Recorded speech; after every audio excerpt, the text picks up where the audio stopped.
Somos todos agentes de mudança e juntos podemos transformar o mundo.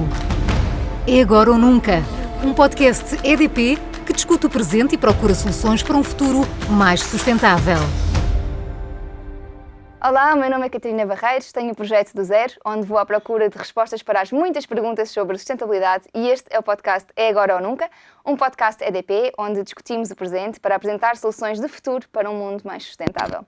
Hoje vamos falar sobre alterações climáticas e tenho comigo Júlia Seixas e Sara Goulart. Júlia Seixas, professora e investigadora na área de energia e alterações climáticas, coordenadora do Climate Kick Hub Portugal e da linha Energia e Clima do Centro de Investigação SENS. Sara, formada em Engenharia do Ambiente, aluna da Júlia, formada em Engenharia do Ambiente pela Universidade Nova de Lisboa, mestre em Economia e Energia do Ambiente pelo ISEG e está na EDP desde 2000 e desde 2007 está responsável pela área de sustentabilidade de Ambiente e Clima da Direção de Sustentabilidade da EDP. Muito obrigada às duas por estarem aqui e vamos assim começar com um grande tema que é o ODS 13, Ação Climática. E gostava de lhe perguntar, Júlia, o que é que são as alterações climáticas? O que é isto das alterações climáticas? Em que é que nós estamos a contribuir enquanto pessoas e espécie humana para as alterações climáticas? Bom, é uma pergunta muito grande. Vou tentar responder em pouco tempo. Nós usamos o termo alterações climáticas para nos referirmos, de facto, a um padrão diferente do clima do planeta Terra comparativamente ao clima do passado. Nesta comparação, temos uma referência no passado, que é a era antes da Revolução Industrial, porque a Revolução Industrial foi aquela que permitiu um progresso gigantesco para a humanidade, promoveu padrões de saúde e de alimentação e de conforto como nunca existiu antes, mas para estes padrões tivemos que consumir carvão num primeiro momento e depois petróleo e depois finalmente o gás natural. E estes três combustíveis de origem fóssil, quando são queimados, libertam CO2 para a atmosfera. E o que é que acontece a este CO2 na atmosfera? Bom, contribui para uma espécie de, vamos pensar assim, dizer assim, uma espécie de aumentar o cobertor que já existe naturalmente, porque naturalmente nós temos CO2 na atmosfera, metano, etc. E ainda bem que temos, porque permite-nos que a temperatura na Terra seja agradável e seja necessária para haver vida na Terra. Se não houvesse este cobertorzinho, digamos, nós não conseguíamos ter vida na Terra, de facto. Isto chama-se o efeito de estufa. Temos um efeito de estufa natural. Mas quando nós queimamos muitos combustíveis fósseis, estamos a aumentar o número de cobertores ou a torná-lo mais grosso. E então a energia do Sol depois não consegue escapar para o espaço, no seu equilíbrio, e ficamos mais quentes dentro desta estufa. E, portanto, é isso que está a acontecer desde a Revolução Industrial, com um padrão mais acelerado e mais intenso a partir de 1950, a seguir ao fim da Segunda Guerra Mundial. Isto tem uma explicação depois. Aumentou o consumo também, não é? Aumentou o consumo e, portanto, é a partir de 1950, 60, que de facto todos os gráficos mostram um crescimento exponencial em várias áreas de consumo e, por conseguinte, à energia e aos combustíveis fósseis. E, portanto, as alterações climáticas dizem respeito a este fenómeno, que é o exacerbar deste efeito de estufa, que faz com que, atualmente, quando comparado com esse clima antes da Revolução Industrial, a temperatura global, em termos médios do planeta, esteja 1 grau mais quente do que nessa altura. Ok. Portanto, aqui o peso humano claramente marcado pela Revolução Industrial, não é? Certo. Portanto, a nossa atividade que fez aumentar o tal gráfico exponencial, que continua exponencial e não se prevê quando é que... ou acha... Em termos de consumo de energia, sim. Continua. Em termos de emissões, começamos a detectar o princípio de uma estabilização. A contabilidade global é feita todos os anos por um grupo grande de cientistas. O projeto chama-se o Global Carbon Project e todos os anos fazem o balanço global das emissões de CO2 do planeta.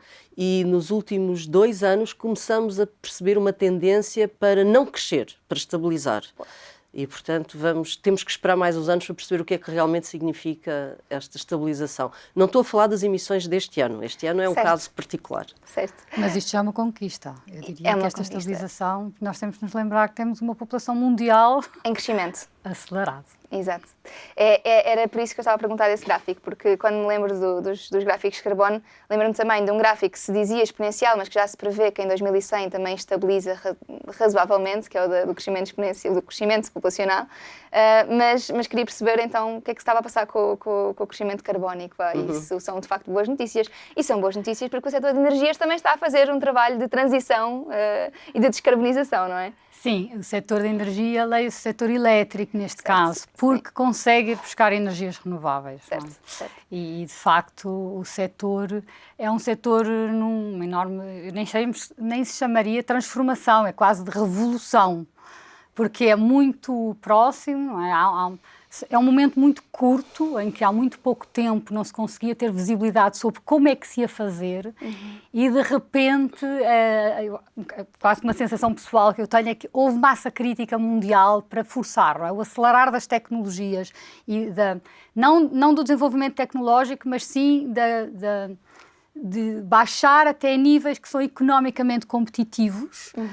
Isso conseguiu-se, e eu acho que muito interessante até verificar que os próprios modelos foram recorrentemente enganadores, eles foram mais conservadores do que aquilo que se verificou, porque de facto, ao contrário do passado, houve uma população gigantesca de pessoas que se dedicaram A fazer acontecer. a formar... Exatamente. E com isto, o que é que se consegue? Hoje nós já vemos condições económicas para que esta transformação se dê, e um setor que até há muito pouco tempo era um setor altamente penalizado do ponto de vista reputacional, porque responsável efetivo pelas emissões de gases com efeitos de estufa. Mas sem grande alternativa de Mas transição, difícil de perceber como é que... Porque temos que nos lembrar que a eletricidade é um bem de primeira necessidade, não é? E, portanto, todos precisamos. Temos que chegar a todos. E por isso era um setor que se sentia bastante espartilhado. Sim, queremos, mas como é que vamos fazer isto? E, de repente, as condições começam a existir. E é muito interessante ver que hoje é um setor que, de repente, é um setor capaz de ser uma solução para nós todos, consumidores domésticos, mas uma solução para muitos outros setores que não conseguiam descarbonizar, que ainda não tinham encontrado a forma de o fazer, como é o setor dos transportes, por isso falar assim tanto, o setor, claro, todo o setor dos edifícios, o setor comercial, claramente pode ser todo descarbonizado, e uma parte ainda significativa da indústria. Agora, não é, a eletricidade não vai resolver todos os problemas. A eletricidade renovável não vai resolver todos os problemas, ainda há aqui desafios grandes, mesmo tecnológicos, mas sim, o setor hoje consegue responder e vai não só ele descarbonizar, como ajudar os outros setores a descarbonizar. Porque é importante, a Júlia falava de como a Revolução Industrial marcou a utilização do carvão, do petróleo e do gás natural. E no fundo foi a Revolução Industrial que também fez com que todas as indústrias e tudo à nossa volta começasse a produzir em massa e a fazer uma democratização dos produtos e do consumo, e tudo ficou muito mais fácil. Portanto, claro que o setor da energia teria de ter um peso grande na responsabilidade, mas é interessante perceber que essa responsabilidade é partilhada com todos os outros serviços que usufruem também dessa energia, não é? Portanto, é bom a solução também poder chegar, efetivamente. Em todo caso, é isso mesmo, o que a Sara referiu, mas convém pôr aqui em perspectiva e em contexto estes desenvolvimentos. Eu penso que, em termos globais, nós estamos numa encruzilhada. Numa encruzilhada, porque a verdade é que os dados, os balanços de 2019, 2020 ainda não temos assim tanta informação, mas os de 2019 o que mostram é que 84% de toda a energia mundial ainda é de origem fóssil. 84%. Portanto, e mesmo a eletricidade, ainda 67%, exatamente. De modo geral, ainda é de origem fóssil. Portanto, as soluções existem. Global, não é? As soluções existem. Em muitos países elas estão a entrar a uma velocidade bastante grande, esta transformação que a Sara referiu, mas pondo isto na perspectiva mundial, ainda temos um caminho muito grande longo pela frente, e isso vai demorar ainda algum tempo. E especialmente porque estamos a falar de países do sul global que ainda estão a precisar de alavancar-se na energia e na eletricidade para fazer chegar à população os níveis de desenvolvimento que nós temos no norte global, não é? Portanto, isso significa que países com muitas pessoas, como a Índia, certo, ainda vão estar aqui a tentar... Pronto, depois depende. Aí há vários estádios, digamos assim. Porque, por exemplo, os grandes blocos, como os grandes blocos emissores, certo, China, Estados Unidos, a Europa, a Rússia, a Índia e o Japão, penso que são estes 6 que totalizam 65%, 70% das emissões. Okay. Todos estes blocos, de alguma maneira, se sentem pressionados, desde logo até no contexto do Acordo de Paris, para reduzirem as suas emissões a prazo. Foi uma grande notícia de 2020, foi o facto da China anunciar que quer ser neutra em carbono em 2060. A Europa já o tinha feito em 2050, mas, por exemplo, a Rússia, que anunciou uma redução das suas emissões em 2030, relativamente a 1990, não sabemos nada, tudo aponta para que a neutralidade carbónica da Rússia vá mais para o final do século. A Índia não manifesta, diz que sim, que está a fazer todos os esforços para reduzir internamente, e está. Está a haver uma explosão gigantesca de solar fotovoltaico na Índia. Mas, portanto, estes países que têm, digamos, a pressão mundial um pouco sobre eles, sentem-se um pouco responsabilizados.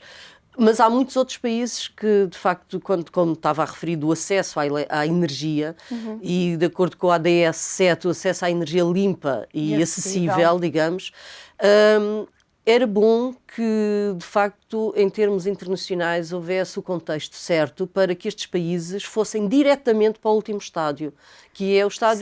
Saltassem sem o estádio para a partida. Sem passar pelas fósseis.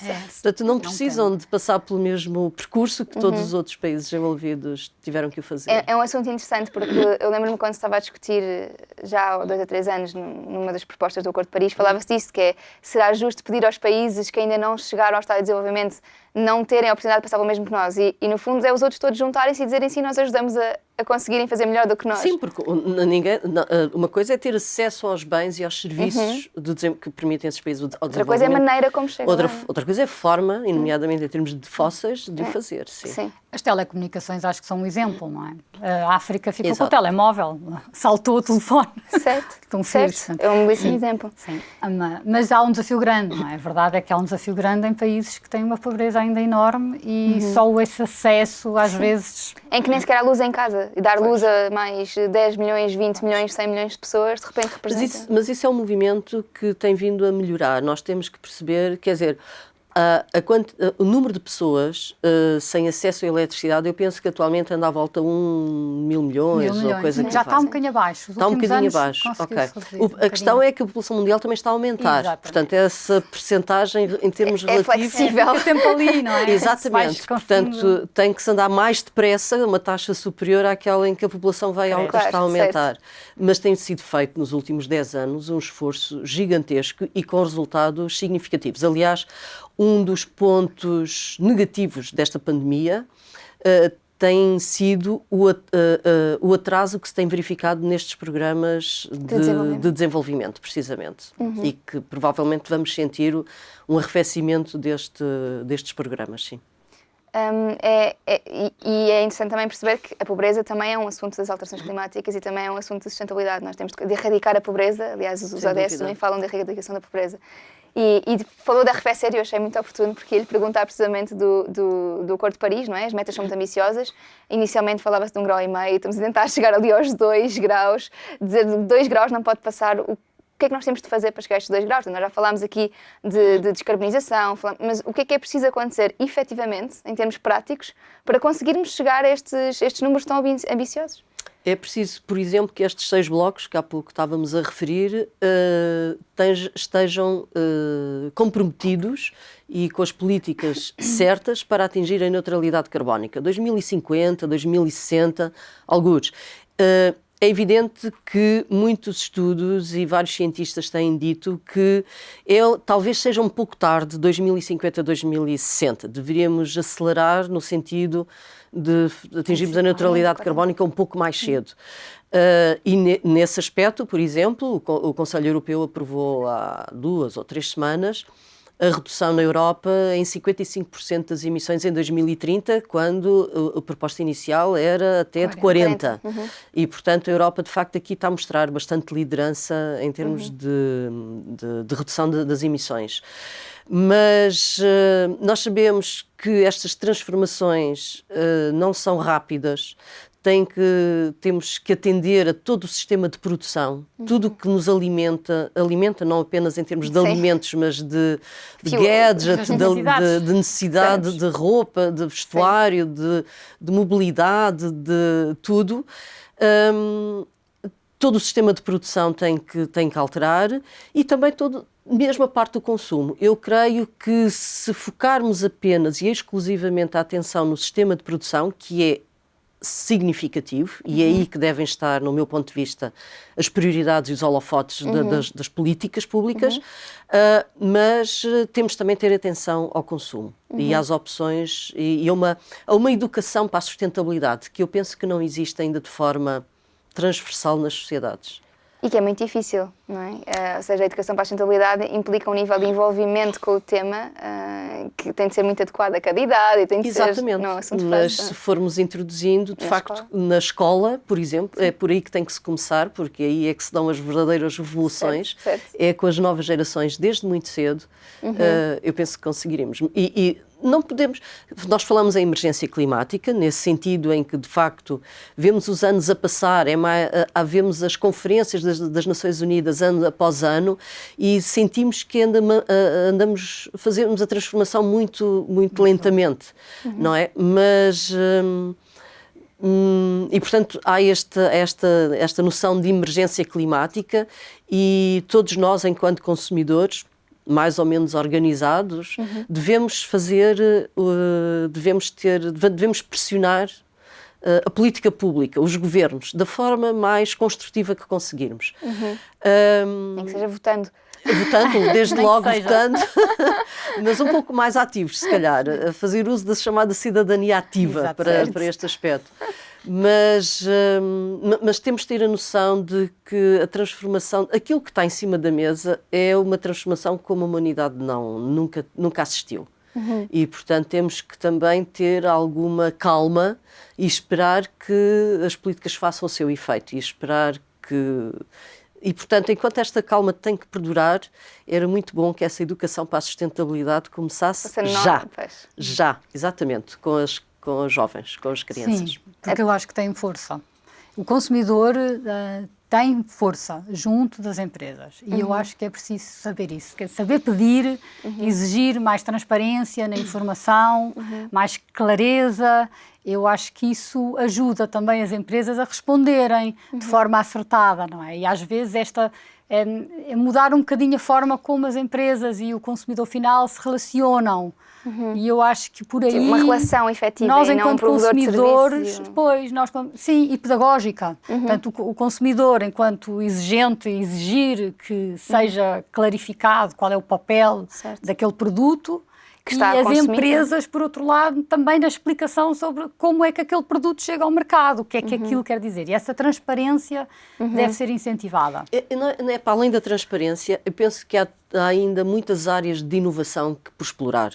Que é, claro. Como é que o consumidor sabe e tem acesso, por exemplo, à história de um produto? Exatamente. É difícil, neste momento não existe. Passaporte do produto. O passaporte do produto, por exemplo, nós não temos essa informação. Para onde é que andou o produto, como é que foi feito, como é que chegou a mim? Já imaginaram a quantidade de trabalho que há aí para desvendar e para fazer? Novas estruturas, por exemplo, de informação que façam o rastreio do produto desde a sua origem. Tudo isto, obviamente, de forma clara. Existe competências, existe tecnologia para isso. Estamos a falar de sistemas digitais e podemos estar a falar de embalagens inteligentes que nós podemos ver e, portanto, há imensa coisa para fazer. E, portanto, se há uma certeza, acho que eu tenho, e eu sou professora na Universidade Nova de Lisboa e, portanto, formo os engenheiros do ambiente, e se há uma coisa que eu tenho a certeza é que há uma necessidade enorme desta profissão e destas competências, não quer dizer que seja o próprio engenheiro do ambiente, mas destas competências no sentido de transformação do planeta para um estádio mais sustentável. E essa transparência, essa informação, eu acho que é o ponto-chave para o consumidor, porque o consumidor não sabe, nem tem de saber a fundo. Exato, tem que ser fácil para ele tomar opções. É que é isso, é porque existem as competências, mas o tema é complexo. Portanto, é preciso não só chegar lá, como a seguir traduzi-lo. Traduzi-lo para o consumidor. Que de não forma seja... a tornar... Eu acho que a parte nutricional, por exemplo, fez isso muito bem. Pois. Não é? Nós hoje em dia conseguimos, pelo menos, não é? Descomplica, nós sabemos ali onde é que estão os açúcares, onde é que está o sal, são 3 variáveis ou 4 e rapidamente... Sabemos onde é que temos de estar alerta, porque tem havido comunicação nesse sentido. E códigos de cores. E esses códigos simplificados, se o consumidor for educado a exigir de alguma forma, eu acho que as empresas também naturalmente são capazes de responder e ajuda a que as pessoas entendam qual é que é o seu real impacto. É porque eu sinto que neste momento nós temos muitas certificações e o consumidor não faz ideia do que é que significam as certificações. Pois. É preciso essa ação generalizada, transversal. Sim, é preciso uma linguagem mais simples. Porque o facto de um produto ser certificado pode ser certificado em relação ao aspecto A, B, C e D. E não quer dizer nada em relação ao Y. Exatamente. E o consumidor acha que sim. Exatamente. Portanto, há todo aí um trabalho a fazer de desbravar e simplificar a linguagem da sustentabilidade para o consumidor. E esse tema está identificado. Eu acho que ele, de alguma forma, até do ponto de vista europeu, no Green Deal, essa discussão existe sobre a rotulagem, a simplificação da rotulagem, mas eu acho também que é um caminho importante de trilhar. Era isso que eu ia dizer, nós temos agora propostas da União Europeia, e se calhar íamos já ao próximo ponto da ação governamental. Temos propostas da União Europeia de, por exemplo, balizar o greenwashing e de obrigar as marcas a explicarem ao consumidor em que é que o produto é melhor. E se não souberem explicar, não vão poder publicitá-lo. Portanto, isto é uma proposta da União Europeia e como estas existem outras propostas certamente interessantes em relação à ação climática e perguntar se calhar qual é que é, ou quais é que são aquelas 2 ações governamentais que já estão a ser postas em prática e o que é que ainda falta em termos de ação governamental concreta. O que é que falta fazer para fazer com que todo esse sistema, tudo isto que nós falámos, da clarificação para o consumidor, de produção toda ser mais transparente, o que é que falta acontecer a nível de política governamental, ação governamental para pôr em prática? Esta discussão que a Sara e a Catarina está a referir está a ser feita a nível da União Europeia. E claro que por contaminação boa há de chegar e está a chegar aos Estados-membros. Mas ainda há muito, quer dizer, em termos de decisão governamental, penso, referida em relação aos Estados-membros, ao nível nacional, ainda há. Eu penso que há muito pouca coisa ainda. Quer dizer, já temos um grande lastro de comunicar com o consumidor. Há muitos códigos de comunicação com os consumidores. Mas para este em particular da sustentabilidade, que é um tema muito complexo, porque nós temos que pensar que se eu tenho um produto que estou a consumir e que foi produzido numa região de Portugal, em Trás-os-Montes, no Alentejo, no Algarve, tenho também um que é concorrente, que me dá o mesmo tipo de benefício, mas que vem ou da China, ou da Índia, ou onde for, não interessa. E, portanto, esta diferença é um mundo enorme. E é preciso que isso se transmita aqui, digamos, no consumidor final e que perceba o que é que está aí em causa. Sendo que temos que ter em atenção, e estes níveis de complexidade de facto são grandes, que muitas vezes quando nós optamos por não consumir produtos que vêm de fora, pessoalmente eu tento fazer isso. Nós em Portugal temos muitos produtos que vêm do Peru, do México, etc. Eu também tenho uma consciência de que, ao mesmo tempo, eu estou a deixar de contribuir para uma série de desenvolvimento social nestes países e, portanto, não é nada simples a decisão. Até porque, a nível, por exemplo, da alimentação, eu lembro-me de um estudo que li há pouco tempo sobre a produção de tomate no Reino Unido ou não lembro qual era o país, um país mais quente, em que compensava trazer o produto para o país mais longe, porque a produção do tomate era mais eficiente naquele país por causa das condições climáticas. Às vezes o mandar vir de fora tem benefícios também para a ação desse país. É um exemplo muito conhecido, por exemplo, a produção de hortícolas aqui em Portugal contra a produção das mesmas hortícolas no Reino Unido, que têm que ser feitas em estufas. Digamos, o consumo de energia associado às estufas é muito superior do que o transporte de Portugal para o Reino Unido. Por Isso exemplo, era interessante estar numa embalagem, não é? Era interessante isto de dizer quantos quilómetros viajou isto e qual é o impacto nesta embalagem. Ainda assim, compensa ou não compensa? Era interessante. Exigia uma grande transparência dos produtores todos. Exige uma perspectiva nova de abordar o problema do consumo, exige uma cadeia de produção de informação e de veículo de informação que ainda não existe.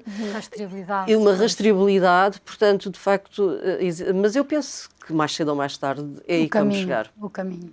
Esta rastreabilidade já existe, de certa maneira, também na energia, não é? Sim, o nosso setor é um setor até bastante regulado. Nós, por exemplo, a fatura que toda a gente recebe só a dizer quais são as emissões que temos, etc. Não é? Portanto, recebemos a fatura, recebemos. Sempre. Mas com as emissões, com o respectivo. Portanto, sabemos quanto é que estamos a emitir e fazemos isso com transparência, mas reconhece que depende muito das dimensões das empresas, dos setores de atividade, e por isso não é igual para todos. Há um caminho que se vai fazendo, o que nós, por exemplo, por causa das faturas, também facilmente, agora que já partilhamos as emissões de CO2, as pequenas empresas também já sabem quanto é que emitem de CO2. Portanto, isto é uma cadeia em que cada um contribui com o seu papel, a soma das partes resulta numa facilidade acrescida para o consumidor final. Portanto, é tapar, uns já fazem, os outros não, mas a cadeia vai-se completando. É engraçado dizer, as pequenas empresas já sabem quanto é que emitem. Isso é muito engraçado porque têm na sua mão ferramentas para fazer melhor todos os meses ou todos os anos, para poder, de alguma maneira, compensar as emissões que emitem, aquelas que não conseguem efetivamente diminuir. E era giro isso acontecer para um consumidor que, na realidade, o consumidor sabe quanto é que emite, mas não faz ideia o que é que são 5 kg de dióxido de carbono. Não sei. Pois, mas isso é mesmo difícil. É muito difícil. Eu própria não sei bem o que é que são 5 kg de dióxido de carbono. Acho que é difícil para toda a gente. Mas era interessante a pessoa perceber onde é que está a gastar mais e menos, não é? Claro, na mobilidade. É relativo, não é? É na relação entre os produtos, na relação entre as escolhas. Sim, certo, claro. Sim.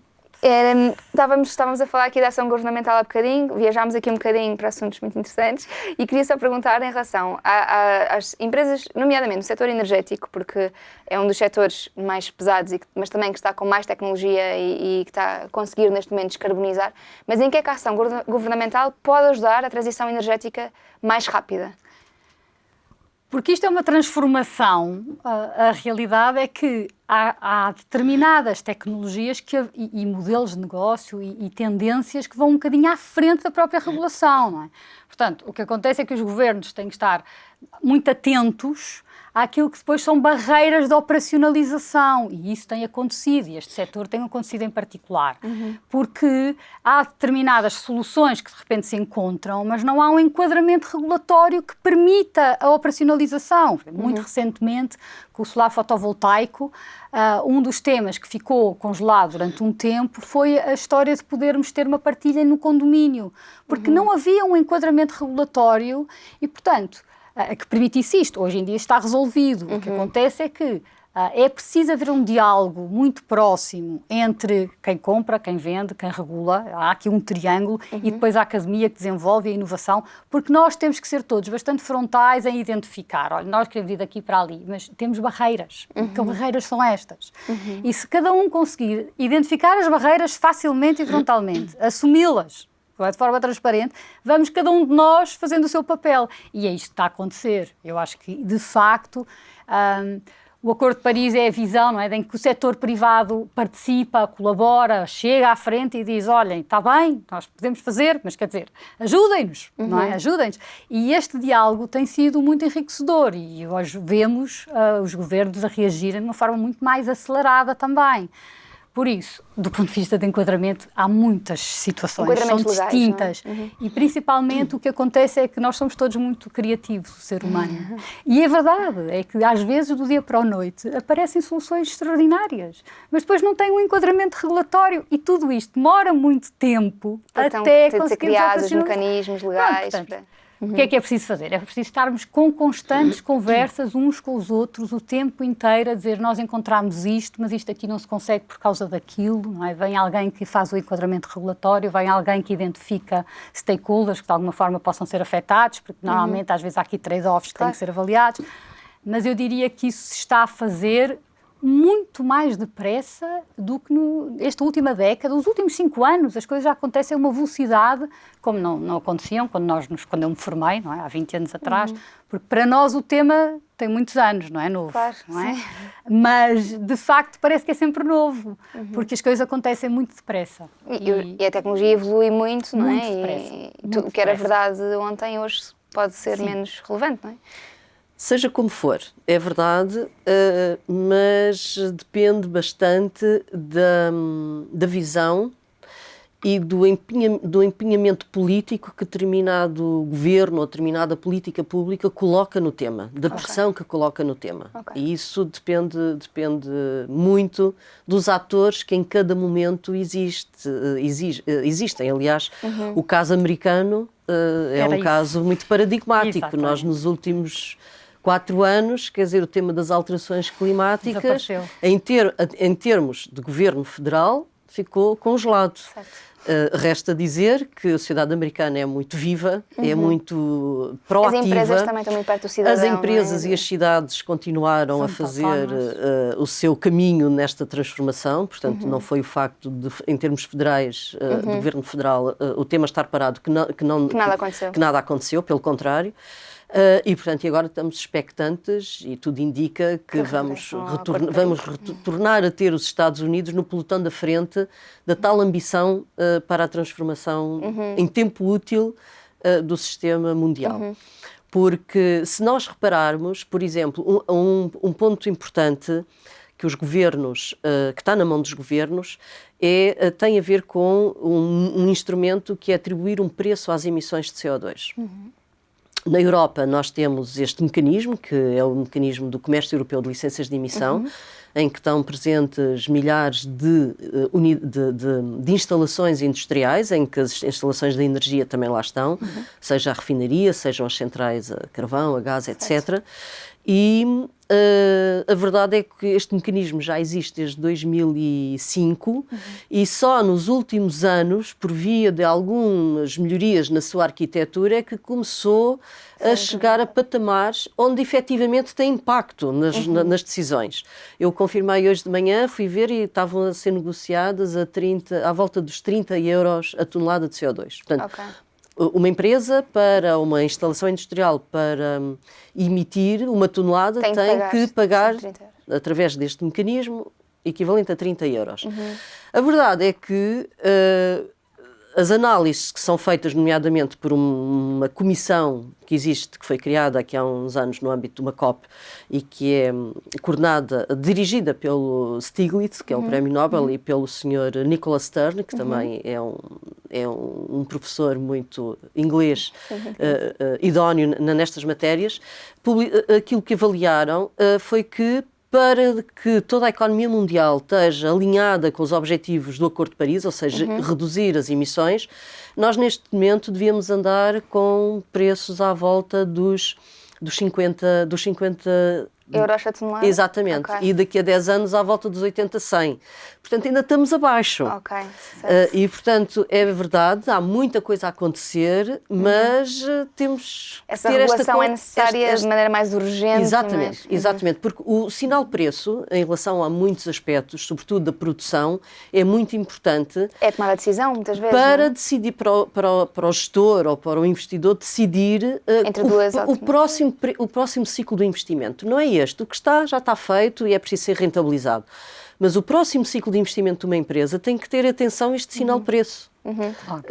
E isso é muito importante, isso. E, portanto, isso que ajuda a entrar a nova tecnologia, não é? Portanto, as novas tecnologias têm o fator preço do CO2, mas onde eu queria chegar aqui era um bocadinho ao papel que a comunidade civil, que nós, enquanto cidadãos, temos feito, não é? A Europa é um exemplo disso, os Estados Unidos. nós conseguimos ativamente forçar, e por isso se vê os governos a andarem mais depressa. Mas porque têm sociedades que são elas próprias ativas e exigentes e ambiciosas, e os governos respondem. Claro, os governos são eleitos pelas pessoas. Sim, num continente como o europeu isso é visível, noutros menos, e temos desafios grandes. Mas é bom sinal termos o regresso esperado, muito esperado, dos Estados Unidos ao Acordo de Paris. Por isso, se calhar temos aqui... Importantíssimo. Sim, a par da China é o peso carbónico mais... Para além disso, é mais do que isso. Portanto, é a própria... Portanto, é a segunda, a seguir à China, os Estados Unidos são os segundos maiores emissores. Mas per capita são os campeões e bem destacados. Exatamente. Porque também tem um poder de compra muito... É importante falar per capita. Sim, o per capita é muito importante. Em termos de stock, digamos, de emissões, a China de facto é o primeiro. Mas no per capita os Estados Unidos são destacadíssimos lá à frente. Mas também, para além deles próprios, servem de exemplo a muitos outros países, a muitos outros líderes políticos. E, portanto, é muito importante... O papel da inovação, não é? É um continente muito dinâmico na área da inovação e isso também ajuda imenso ter a comunidade científica toda a canalizar os seus esforços para ali. Certo. Eu acho que é muito a inovação positivo. E o sistema financeiro. Claro. Que é brutal. Claro. Se formos ver no fim do dia, ou no princípio do dia, neste caso, todos os grandes projetos, nomeadamente renováveis, têm o respaldo do setor financeiro e, portanto, é muito importante o setor financeiro decidir onde é que vai pôr o seu próximo milhão de euros ou o seu próximo milhão de dólares. A sustentabilidade tem de funcionar com a tríade, não é? Da economia, da sociedade, do ambiente. Exatamente. E é importante estarem todos os stakeholders envolvidos nesta decisão. Sim, mas o setor financeiro é de facto porque decide, não é? Peso pesado. Era o que estava a dizer há bocadinho, nós precisamos de dar energia a todas as pessoas, precisamos de o conseguir fazer economicamente, tem de ser viável, tem de ser... É claro que o setor financeiro, nos Estados Unidos, se calhar num regime um pouco mais capitalista, que é mais profit-driven, não é? Precisa estar mais atrás do lucro, mas é necessário haver viabilidade financeira para uma empresa, não é? Portanto, se uma empresa tem uma tecnologia que não consegue implementar, às tantas fica difícil mudar o mundo com a boa vontade da empresa, não é? Mas por isso é que existem políticas públicas, porque se a tecnologia estiver numa fase inicial e precisar de ajuda, digamos assim, há políticas públicas, como aliás as renováveis aqui há 10, 15 anos tiveram, para acelerar a entrada dessas tecnologias. Esta ação governamental, não é? E isso, do ponto de vista da economia como um todo, faz muito sentido. Essa ajuda, digamos, às novas tecnologias para entrarem como mais rapidamente. Como estas taxas de que falámos, estas taxas carbónicas, se conseguirmos pôr tudo ao mesmo nível, não é? Se de repente uma alternativa mais sustentável for mais económica do que uma mais pesada, porque existe um pagamento carbónico, nesse caso já é competitivo, não é? É essa a função do preço de carbono, precisamente. Claro. É aí que entra o papel do Estado. Nós estamos a falar de três coisas que eu acho que a sustentabilidade vai sempre bater aqui, não é? Que as empresas, cidadãos, governos, nós temos de estar todos aqui muito em conjunto a falar. Sintonia. E a minha questão, se calhar, mais difícil aqui será como é que vivemos enquanto cidadãos, o que é que nós podemos fazer ativamente hoje, quando acabamos de ver este podcast, para fazermos a nossa parte. O que é que podemos fazer? E para qualquer uma das duas. Quiser entrar aqui nesta... Uma coisa que possamos fazer. Bem, já falámos isso, não é? Sim. De facto, eu acho que há aqui um elemento bastante recente, enquanto que os combustíveis fósseis, até há muito pouco tempo, eram o grande responsável, tornou-se muito evidente que todo o setor agroalimentar pesa. É preciso... Pesa bastante, estávamos a falar de 25% do total das emissões. Aqui estamos a incluir a desflorestação, é importante.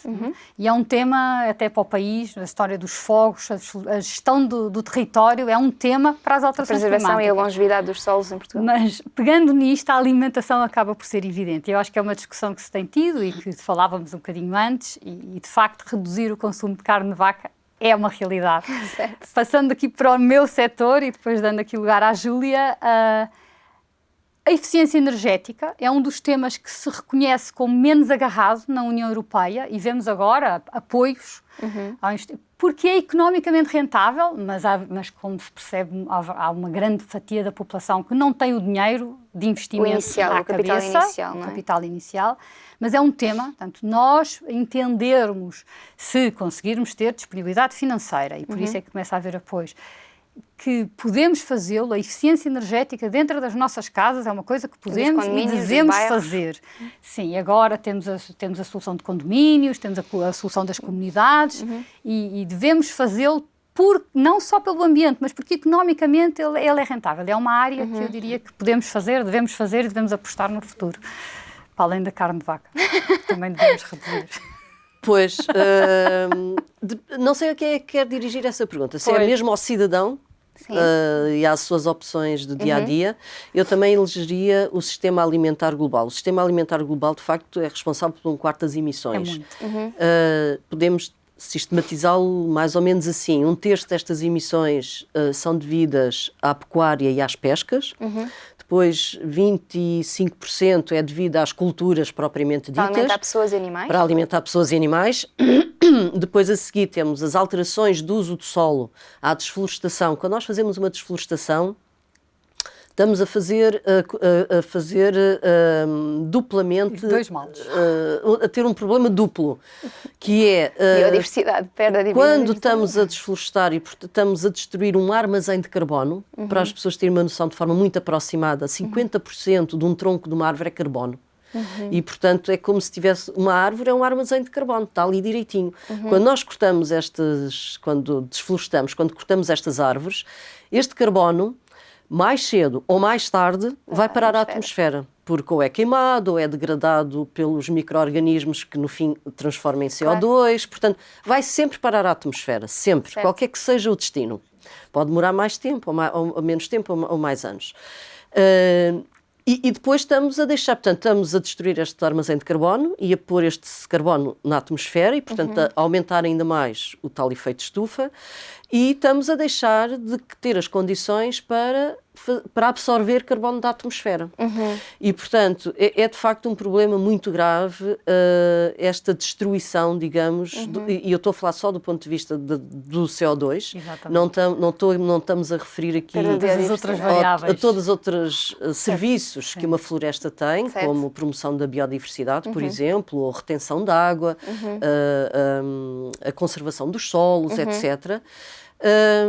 Esta é uma parte importante do sistema alimentar global, do sistema global. E depois, finalmente, cerca de 15%, 18% deve-se às cadeias de distribuição, ao consumo de energia associada à distribuição do sistema alimentar.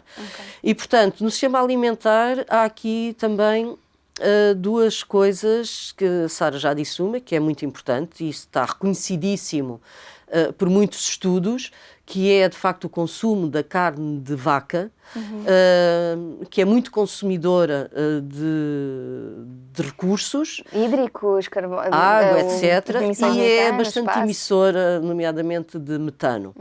E, portanto, se toda a população mundial reduzir, não precisamos ser vegetarianos, não precisamos ser vegetarianos nem veganos, precisamos só de cortar o excesso, já é uma ajuda muito importante. E a outra tem a ver com o desperdício alimentar, porque toda a energia e toda a água que se coloca para produzir uma peça de alimento, se ela não é consumida e é desperdiçada, é de facto... todos os recursos. É de facto um problema terrível. Eu elegeria o sistema alimentar... estes números dizem respeito ao sistema alimentar global, como é evidente, mas devíamos olhar para mesmo cada um dos nossos. Os relatórios portugueses apontam para 1/3 da comida desperdiçada, quer dizer, num país pequeno, onde a nossa proximidade com o produtor se calhar é privilegiada face a outros países europeus e mesmo mundiais, é muito. E a maior parte do desperdício até se estima, bem, para além do desperdício do produtor, estima-se que uma grande parte está a ser feita nas nossas casas. Portanto, quando eu vou ao supermercado, compro mais, não guardo bem, não armazeno, não cozinho, quer dizer, tudo isto são coisas que podemos fazer facilmente, melhorar facilmente. E vou fechar com uma pergunta que, se calhar, não quero pôr o tom mais mórbido, porque esta conversa até foi bastante positiva, mas como é que seria, nós temos de tentar quebrar ali as emissões para 1,5 grau, 2 graus. O que é que acontece se não chegarmos lá? Bom, O IPCC fez um relatório só sobre isso. Porque é que devemos chegar a 1,5 grau e não a 2 graus em termos de temperatura global do planeta? E é um relatório que é tem muita informação. Ora bem, se calhar de forma simples, para a mensagem passar, eu diria que aquilo que nós conhecemos e que designamos como eventos extremos, por exemplo, as ondas de calor, a percentagem de população mundial que no cenário de 1,5 grau fica sujeita a uma onda de calor extremo que acontece uma vez em cada 5 anos, duplica se estivermos no cenário de 2 graus. Okay. Estamos a falar de alguns milhões, 60 milhões, se a memória não me falha, para 120, 200 milhões.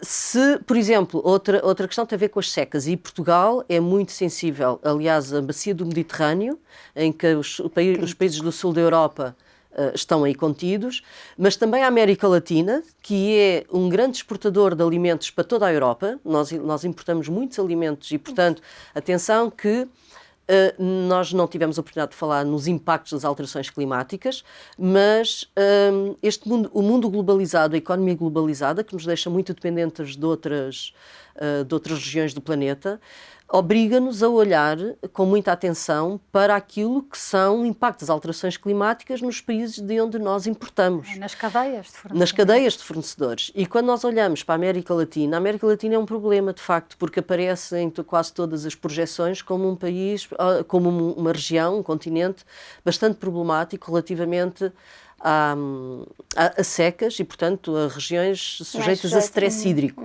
E o que em relação a algumas culturas ou a alguns produtos pode significar escassez e disrupção de fornecimento, por exemplo.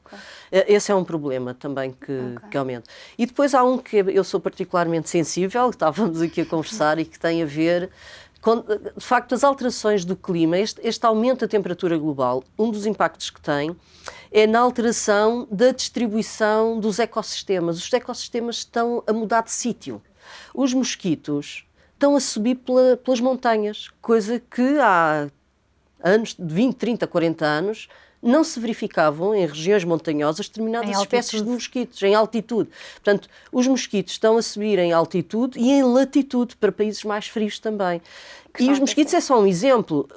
A distribuição dos padrões, por exemplo, de pescado, também estão a alterar-se. Um dos impactos mais significativos que esse relatório do IPCC mostra tem a ver com a alteração dos ecossistemas que estão associados à existência de insetos.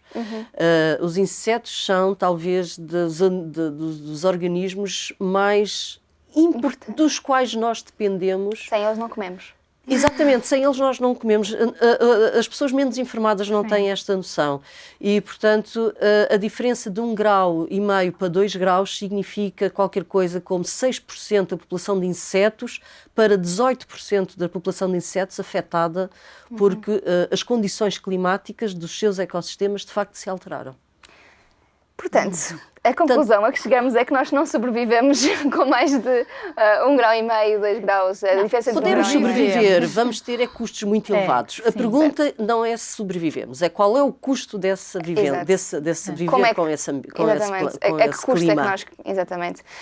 Portanto, resta-nos dizer que é agora ou nunca. Somos todos agentes de mudança e juntos podemos transformar o mundo. É agora ou nunca, um podcast EDP que discute o presente e procura soluções para um futuro mais sustentável. Acompanhe o podcast É Agora ou Nunca no Spotify ou em edp.com.